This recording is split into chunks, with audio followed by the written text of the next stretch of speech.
Imagine a country where 90% of the people went to church every Sunday.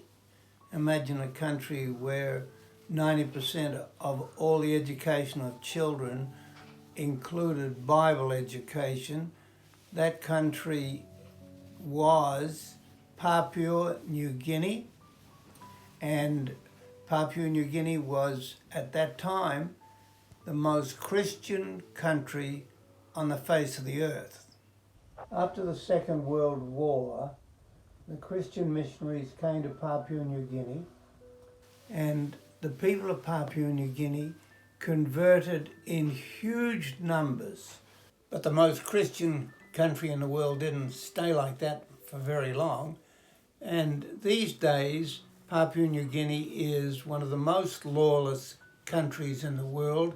When I went there in 1970, my host's house was surrounded by chain wire fence with razor wire on the top, with large dogs inside, and inside the house, my friend's bedroom had a steel door, not a wooden door, a steel door, and he had a gun beside his bed. He was afraid of gangs of men like these ones you see, and they're called rascals.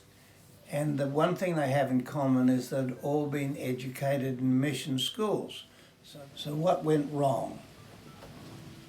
Well, now, looking back, people believe the people of Papua New Guinea, very intelligent people, very resourceful people, believed that if they became Christians, they'd get watches like the missionaries had, and they'd have radios like the missionaries had, and they'd ride in aeroplanes like they saw the missionaries arrive, and they'd go to Australia every 2 or 3 years for what they thought was a 3 months holiday. They looked for all these things. Cargo cult is what it's called, but it didn't happen. The old people lost their status. They lost their standing in the community. The community structures fell apart, and the old people were now ignored because they couldn't read or could only read poorly.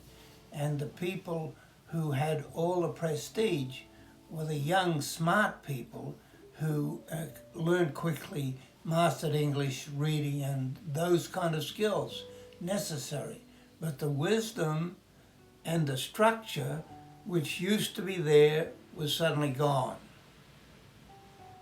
Now one thing that's clear to me is that just teaching people Bible stories and giving them exams in Scripture doesn't make people Christian.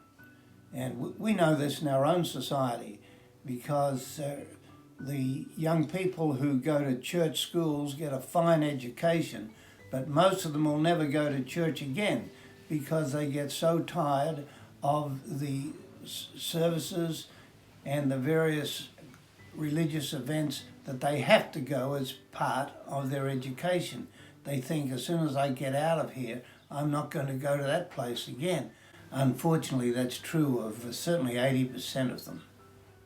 Why am I thinking like this? Well, one reason is I'm an old man, and old people seem to be on the fringe of society. And certainly in Australia and New Zealand, old people don't receive much respect from younger people. I remember being very humiliated in a phone shop where I went to have some aspect of my phone explained to me, and a young woman looked at me and talked to me as though I shouldn't have even come in the shop. I believe that what the post-war missionaries didn't understand was that they were dismantling society. One of the news programs that I look at daily runs articles from time to time, and the article they're running this week is, are we living at the hinge of history? That is what they're saying is history going to change? Is society going to change dramatically in the next little while. That's why I've been thinking about Papua New Guinea. So the people thought to bring this whole country, 7 million people, into the 20th century, we need education. And then the Christians said, we need to teach them Bible stories. But they needed more than that. Certainly they needed bright, young, educated people. But they also needed the stabilizing power of the older people. And when they expelled the older people or kind of said, well, you're no longer needed, just sit under this tree and chew betel nut, they were taking away the very fabric of society. I guess this sounds like I'm patting myself on the back. That is, as an older person, I'm saying to the world, to this society that's living at the hinge of history, hey, you need older people. Well, I am actually saying that. And the fact that we may not understand the technology, can't possibly keep up with it. But there are other things which we know about because of our life experience. We know about friendship and loyalty and honesty. And in the church, it's not just a matter of knowing the stories of the New Testament, because you can know the stories of the New Testament and they have no influence on your behavior at all. They have to know the spirit of the one who is behind the New Testament. That's the spirit of Jesus. And that must be in their heart, not to make them more religious, but to make them more compassionate, more understanding, more patient with the people who are around them. And that is the light of the gospel, the light that cannot be hid. Some older people have forgotten that, and some older people are able to live that. And that's true with younger people also. We need each other to help grow a community of love and acceptance. Here's a goal. Go after it. I want to go after it.